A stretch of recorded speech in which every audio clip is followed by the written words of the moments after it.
Comment reconnaître que la personne avec qui on parle actuellement est un fou? Il y a deux possibilités. La première, c'est si votre interlocuteur vous dit que la Terre est plate, là vous savez que c'est un fou. Le principe des lois de la physique sur les forces gravitationnelles fait que la forme obligatoire d'un corps aussi massif que la Terre où nous sommes est la forme sphérique, vu que tous les points sont attirés par le centre. Donc la Terre est plate. De toute façon, si vous êtes à Yaoundé à midi, vous parlez à quelqu'un qui est à Los Angeles à minuit, il fera nuit chez lui, pendant qu'il fait jour chez vous. C'est la preuve que la Terre est ronde. Le Soleil, d'ailleurs, aucune torche, aucune lampe ne pouvant éclairer tous les côtés d'une sphère au même moment, c'est impossible. Le deuxième moyen pour savoir que vous parlez, il y a un fou, c'est s'il vous présente les termes sentiments anti-français. Ils vont dire il y a un sentiment anti-français en Afrique, ou quelque chose comme ça. L'Africain est le personnage, et d'ailleurs c'est même un défaut, qui aime le plus les autres tout en se détestant lui-même littéralement en tant qu'Africain, né et ayant grandi en Afrique. Je sais de quoi je parle. Il n'y a pas un peuple sur Terre qui aime plus les Africains qui aime plus les Européens que les Africains. Le peuple qui aime le plus les Européens sur cette planète, c'est nous, les Africains. Le peuple qui aime le plus les Asiatiques, c'est nous, les Africains, plus qu'aucun autre peuple. Nous sommes le peuple qui ouvre les bras à tout le monde. Il n'y a pas d'une terre, il n'y a pas une terre d'une hospitalité telle que vous la trouverez en Afrique. C'est l'endroit où il est le plus facile de se rendre, pendant que les Africains sont les peuples qui ont le plus de mal à sortir d'Afrique, vu que les autres ont du mal à être hospitaliers et comptent les gens qui viennent chez eux. On n'en veut plus, il y a un quota, il y en a trop, L'Africain est le seul qui n'a aucun problème.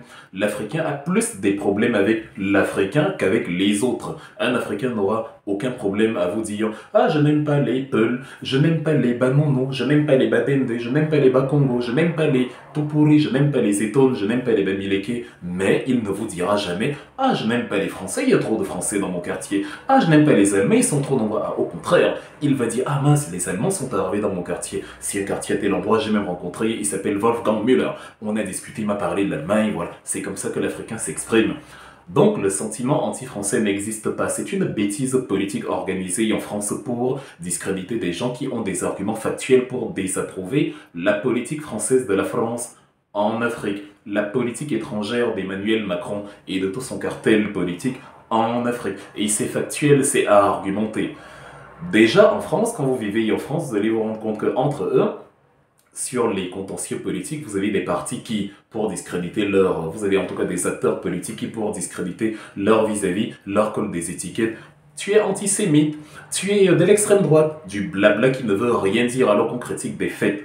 Vous voyez, il y a un terroriste comme Benjamin Netanyahou qui génocide des gens actuellement à Gaza, qui tue des femmes, des enfants, qui a déjà tué 30 000 personnes et qui ne trouve même pas...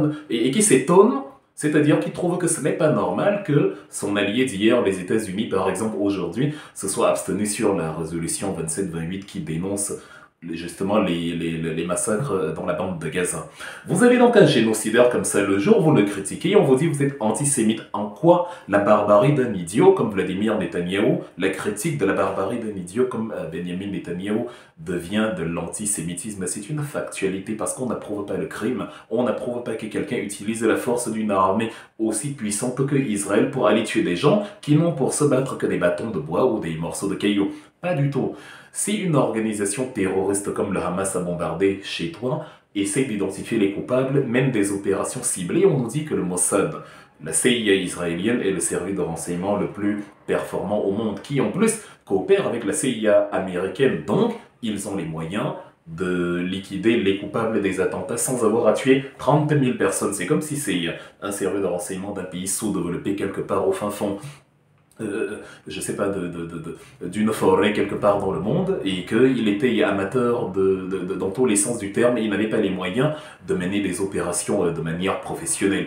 Donc, en France, quand vous critiquez un ignare comme Netanyahou, on dit vous êtes antisémite. Quand vous critiquez la politique israélienne sur la bande de Gaza, la colonisation et tout le tralala qu'ils font, toutes les atrocités qu'ils mènent au sud de la planète entière, on dit vous êtes antisémite, ça fait que ça fait une étiquette et on vous décrédibilise alors que vous avez des arguments factuels. C'est un assassin, celui qui tue 30 000 personnes est un assassin, est un génocidaire, point final. C'est un tueur de masse qui mérite la prison à vie. Donc, on vous catalogue comme antisémite, on vous dit si vous ne dites pas que le Hamas est une organisation terroriste, on vous laisse même pas parler, on vous coupe la parole. Et ils opèrent donc de la même manière en Afrique. Vous critiquez la politique étrangère de la France en Afrique, vous êtes anti-français, mais depuis quand? Si l'Africain était anti-Occident, puisque la politique justement européenne ou occidentale consiste à dire que Israël a le droit de se défendre, vu qu'on a tué 1700 personnes chez lui, il peut aller massacrer 30 000 personnes à côté. Mais nous, les Africains qui avons perdu des milliers de personnes, qu'est-ce qu'on va... Si on opère sur la même logique mathématique, comment on va fonctionner? Ça signifie que je sors de mon appartement à Berlin, à Paris, je tue tout ce qu'il y a de Français ou d'Allemands sur mon chemin, vu que les Français, les Allemands ont commis des crimes de masse indicibles en Afrique. Le premier génocide du XXe siècle s'est passé en 1904 en Namibie contre les Herero et les Nama par les Allemands. La Deuxième Guerre mondiale qui a entraîné beaucoup d'Africains dans la mort a été orchestrée par les Allemands. Les mains coupées, Léopold II et ses mains coupées pour exploiter les richesses du Congo, notamment le caoutchouc, c'est orchestré par les Européens. La Belgique, vous ne voyez pas un Congolais qui vient à Bruxelles et qui dit « je vais tuer tout ce qu'il y a de Belge sur mon chemin ». On obligeait les Congolais à produire du caoutchouc, et s'ils ne produisaient pas assez, les quotas requis par l'administration coloniale ont coupé les mains des mâles adultes. Si on revenait à la deuxième venue et qu'on constatait que les récoltes ne sont pas toujours au niveau, on coupait la deuxième main. Et si on se rendait compte que ça ne fonctionne toujours pas, on tuait les concernés. Ça fonctionne sur le même principe que le Code noir que Louis XIV, empereur des Français. Il l'appelle en France le roi soleil, un roi de ténèbres qui a mis dans son article 44 du Code noir que bon, le nègre, le noir, il a littéralement la même valeur qu'un meuble. Donc un meuble ou la chaise sur laquelle je suis assis, on doit le considérer comme ça. Ils se sont concertés, ils ont débattu en Espagne, à Valladolid, au XVe siècle, en 1454, pour déterminer, en 1555, 50 et 51, pendant une année, 50 et 51, au XVIe siècle, ils ont débattu pour savoir si les Amérindiens avaient une âme, si les Noirs en avaient une, si voilà. Donc ce genre de choses. Au XVe siècle, à Tordesillas, ils se sont arrangés à découper le monde entre les différents empires d'Espagne et du Portugal pour administrer des gens qui n'avaient pas la même valeur humaine que eux. Le pape européen, italien, Tommaso Parantuccelli, alias Nicolas V, en 1454, on retourne encore, il a rédigé le papier qui dit que voilà, allez soumettre ces gens-là parce que la terre vous appartient, ces gens-là vous appartiennent, et ainsi de suite. Donc si l'Africain devait se venger de tout ce qu'on lui a fait subir, le napalm que l'administration française a pulvérisé dans mon pays, le Cameroun, c'est-à-dire pour tuer des Camerounais, des gens qui ne demandaient que l'indépendance, l'autonomie et le droit de gérer leur terre ancestrale, comme tout le monde a le droit de gérer sa terre ancestrale. On n'est pas venu en Europe définir à la place des Européens comment ils devaient vivre. Ils sont venus chez nous, nous ont assassinés, nous ont tués, ont formé et formaté des valets locaux qui ont exécuté la sale besogne pour eux quand ils n'étaient pas là. Ils ont endoctriné des gens, et lorsque certains se sont rebellés comme... Martin-Paul Samba, qui était formé en Allemagne et qui s'est finalement rebellé contre les intérêts allemands au Cameroun, on l'a accusé de haute trahison. Donc vous êtes Camerounais, vous vous rendez compte qu'on a justement spolié votre pays et vous vous dites « Ah non, je ne peux pas continuer à servir celui qui spolie mon pays à ce niveau, il faut que je lui fasse comprendre que ça ne se fait pas. » Il vous accuse de haute trahison et on vous fusille. C'est la même chose qu'on a fait. Il y a Patrice Lumumba qui se rend compte que je viens de l'exposition universelle de Bruxelles, 1958, je me rends compte que les Belges nous ont tout pris. Ce qui fait briller la Belgique, ce sont les registres que Léopold II, depuis que la conférence de Berlin de 1884-85 lui avait donné la région, quand il avait créé son État indépendant du Congo, alors que l'État était dépendant de ces sautes d'humeur macabres, voilà, il a tout pris, il a pris tout ce qu'il y avait de richesse chez nous pour faire briller la capitale de son pays. Donc je ne veux plus, je vais reprendre et je vais y enlever justement entre les mains des Belges les richesses qu'ils ont frauduleusement acquises sur notre sol pour les restituer aux Congolais. Qu'est-ce qu'il est advenu de Lumumba? Quelques mois plus tard, le 17 janvier 61, il a été assassiné. Donc s'il y avait un sentiment anti-français en Afrique, il n'y aurait pas un seul Européen vivant, il n'y aurait pas un seul Français vivant. Le sentiment anti-français, racisme anti-blanc, ou tout ce que vous voulez, ça n'existe pas, ça n'a jamais existé. Si vous voulez voir un Africain qui a de la haine envers autrui, regardez l'Africain envers d'autres Africains. Aujourd'hui, au Cameroun, je prépare les élections 2025, je soutiens Maurice Kamto, nous préparons un programme politique, et vous avez des gens qui vous disent « Un Bamileke ne sera jamais président ». Parmi eux, certains sont au gouvernement. L'ancien vice-premier ministre décédé, Madou Ali, il avait dit lors d'une conversation en 2009 avec le journaliste américain John Carey, nous n'allons plus commettre la même erreur. Les nordistes, je pense qu'ils ne seront plus assez naïfs ou stupides pour s'allier avec un pouvoir Bamileke. Donc, quelque chose comme ça. Un ministre qui vous dit un Bamileke ne sera jamais président. Actuellement, le ministre de l'enseignement supérieur, Jacques Famdongo, qui vous dit que c'est normal qu'on puisse chasser des Camerounais d'une autre région du Cameroun parce que ce n'est pas le chez eux, c'est le village de Paul Biya, et dans le village de Paul Biya, on n'accepte pas les étrangers, et les étrangers c'est d'autres Camerounais. Il a utilisé le terme socle granitique, qu'il le poursuivra après que ce pouvoir soit tombé, et il finira en prison. Mais vous voyez que les Africains détestent les Africains. Vous, Européens, les Africains vous aiment. Cessez de dire n'importe quoi. Les Africains vous aiment énormément. Il y a un complexe européen en Afrique qui ne dit pas son nom. Les Africains veulent vous ressembler, veulent parler comme vous, veulent s'habiller comme vous, veulent avoir votre apparence, veulent avoir la forme de votre nez. C'est-à-dire, ils font tout. Les femmes mettent des cheveux pour ressembler aux autres et tout. Il y a un complexe inouï, il y a un amour inconditionnel, désagréable même, c'est-à-dire inexplicable de l'Africain envers l'Européen. Quand on voit tout ce que l'Européen lui a fait, c'est littéralement un mystère, c'est littéralement mythique. Donc, le sentiment anti-français n'existe pas. Maintenant, venons-en au fait. C'est la politique française, pour prendre le cas d'un pays en Europe qui est critiqué ici. Prenez l'exemple de l'ambassadeur français au Niger, M. Sylvain Ité. Lorsque le 25 août 2023, le général Abdourahmane Tiani lui dit « Fous le camp, va-t'en, c'est mon pays, je ne veux plus te voir ».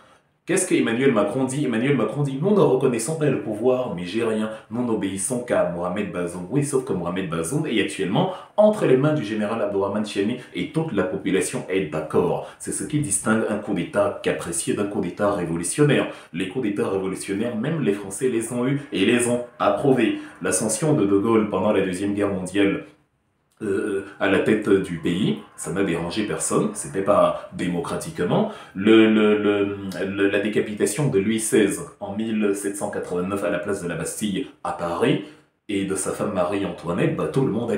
C'est d'ailleurs le jour là qu'on fait de la fête nationale, le 14 juillet. La presse de la Bastille, c'est devenu la fête nationale. Donc un événement antidémocratique est devenu la fête nationale parce que c'était la volonté du peuple, la démocratie directe. Les gens se sont levés et ont dit « On ne veut pas savoir. Ce président-là, il n'a pas fait ce qu'il fallait, il a voulu fuir, on l'a retrouvé à Varennes, là-bas, vers la frontière allemande, on l'a ramené à Paris, et maintenant il va payer de ses actes. On l'a exécuté. C'est le peuple qui a décidé qu'on n'en veut plus. Comme au Niger, le peuple a décidé, de la même manière qu'il n'y avait plus d'élection à Paris en 1789, le peuple a décidé que oui, nous soutenons l'armée actuelle, parce que, voilà, Mohamed Bazoum, on n'est pas d'accord avec sa politique. Et cela s'est passé sans la moindre effusion de sang, contrairement à ceux qui voulaient que la CEDEAO vienne tuer des Nigériens pour les beaux yeux de Mohamed Bazoum. Donc, lorsque cela s'est passé, la France décide que non, je ne vais pas rappeler mon ambassadeur. Mais qu'est-ce que vous voulez? Quand vous venez avec cette logique paternaliste, mais qu'est-ce que Emmanuel Macron s'attend de voir comme réaction?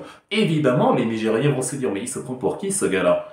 On lui dit que dans notre pays, on ne veut pas tel individu, on lui donne une OQTM, obligation de quitter le Niger, et lui, il décide qu'il ne va pas l'accepter. Et donc, il condamne son ambassadeur à 4 mois, c'est le 15 septembre qu'il a annoncé qu'il allait rappeler Sylvain Ité. Pendant 4 mois comme ça, avec des petites rations militaires, il ne se lave pas, il pue la mouche, il est emprisonné, il est incarcéré, en fait, il fait souffrir son ambassadeur pour ses caprices.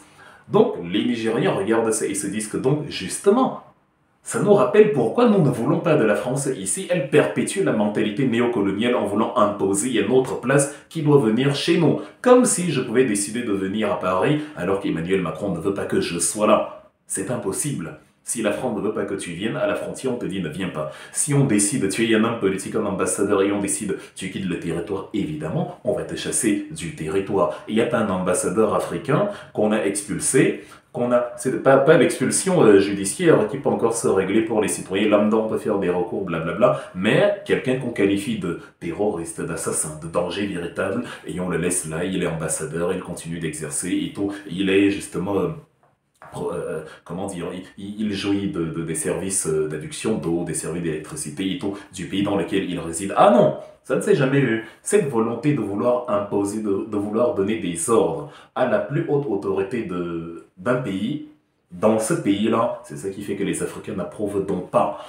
Regardez maintenant les bases militaires, tout le blabla que la France a fait pour retirer ses bases militaires. On dit à la France au Mali, on ne veut plus de tes bases militaires. La France décide, non, elles vont rester. Non, non, non, nous on va aller garder ces bases militaires. Là, c'est monsieur Ibrahim Boubacar Keïta, ce sont les présidents maliens anciens qui nous ont chaleureusement accueillis, Amadou Toumani Touré et consorts qui nous ont chaleureusement accueillis dans le cadre de nos opérations et tout. Et voilà, c'est pour ça que nous nous retrouvons là. Donc, non, on va rester. On vous dit, partez. Vous êtes les premiers à dire que oui, la France a perdu 50, 60 soldats ou je ne sais pas quoi. On dit, bah d'accord, vous avez perdu des soldats, maintenant on va vous faciliter la vie, vos soldats peuvent partir, ils n'ont voulu mourir pour nous, on ne veut pas qu'ils meurent pour nous, reprenez-les. Les Français disent, non, non, non, on ne les reprend pas, ils vont rester. Mais vous vous attendez à quoi? Vous agacez avec une attitude comme celle-là. Évidemment, les Africains vont se dire, mais ils sont malades ces Français. Regardez ce que les Américains ont fait cette semaine. Madame Kathleen Fitzgibbon, l'ambassadrice américaine au Niger, a dit ce 27 mars, en tout cas cette semaine, que les États-Unis ont pris acte de la décision du Niger de vouloir retirer les bases militaires américaines sur le sol nigérien. Vous savez qu'il y a 3 bases militaires au Niger. Il y en a une à Agadez, une à Niamey, une à Dirkou, dont les fonctions sont un peu obscures et les principes, les arcanes des clauses qui ont été mises sur pied dans ces contrats-là, ça n'arrange pas vraiment les autorités actuelles et ça n'arrange pas tout esprit lucide. Vous imaginez que dans les dispositions des contrats que Mohamed Bazoum a accepté de signer sous l'emprise de je ne sais quelle drogue, en 2016, les États-Unis, justement, précisent qu'ils n'ont même pas l'obligation de protéger le Niger contre le terrorisme. Vous avez une base militaire sur mon sol, il y a des terroristes sur mon sol, et votre rôle n'est pas de sécuriser les terroristes. Qu'est-ce que vous faites là? Partez. La différence entre les Américains et la France, c'est que les Américains ont pris acte, ils ont dit on va justement en discuter, on va vous présenter un projet, comment on voit les choses et comment on va discuter, on va cheminer vers là. Ils n'ont pas dit on ne part pas, ils n'ont pas dit ah c'est le Niger qui, c'est Mohamed Bazoum qui nous a installés là, donc on reste. Non, ils ont dit on a pris acte, on a compris, vous ne voulez plus de nous. Bon, maintenant, essayons de trouver un arrangement, on va vous présenter une feuille de route et on va discuter et si la feuille de route vous convient, parce que évidemment, les Américains ont intérêt à rester là, mais ils savent que ce n'est pas leur terre. Eux qui ont pourtant assiégé l'Afghanistan, siégé et assiégé l'Irak, eux qui ont foutu le bordel à peu près partout dans le monde, ils ont plus compris, ils ont davantage compris que la France, que ben voilà, ce n'est pas notre terre, même si on veut rester là, même si on en a besoin pour nos positions stratégiques du commandement africain, Africom, etc., on doit quand même discuter avec ces gens. Si on ne veut pas finir comme la France a fini en déshonneur et en humiliation totale, c'est ça le pragmatisme. C'est une mentalité anglo-saxonne un peu différente de la mentalité française du paternalisme à outrance, qui fait que actuellement les Américains ne se plaignent pas d'un sentiment anti-américain au Niger, parce qu'ils considèrent avec respect les décisions prises par les autorités nigériennes. Ainsi va le monde de la rationalité. Mais un fou va vous dire, il y a un sentiment anti-français. Donc, vous savez, comment il s'appelle, lorsqu'on avait la problématique enfin, actuellement on discute sur le franc CFA, le monopole monétaire, le caractère subalterne dans lequel nous nous retrouvons quand nous sommes encore sous le joug de la monnaie franc CFA, etc. En fait, pendant qu'on est dans ces discussions-là, pendant qu'on est en train de regarder comment ça se passe ailleurs, et comment on est en train d'inviter même la France à définir une meilleure politique pour que la coopération entre la France et l'Afrique ne soit plus une relation de suzerain à vassal, Emmanuel Macron, l'année dernière, décide que l'ambassadeur des causes LGBT, Jean-Marc Berton, va poser ses pieds au Cameroun, sera en visite au Cameroun. Il a identifié que dans tous les problèmes qu'on a cités, le plus gros problème de l'Afrique, c'est actuellement les causes LGBT. On a besoin, c'est-à-dire quand un Camerounais se lève le matin, sa préoccupation principale, c'est la cause LGBT. C'est incroyable.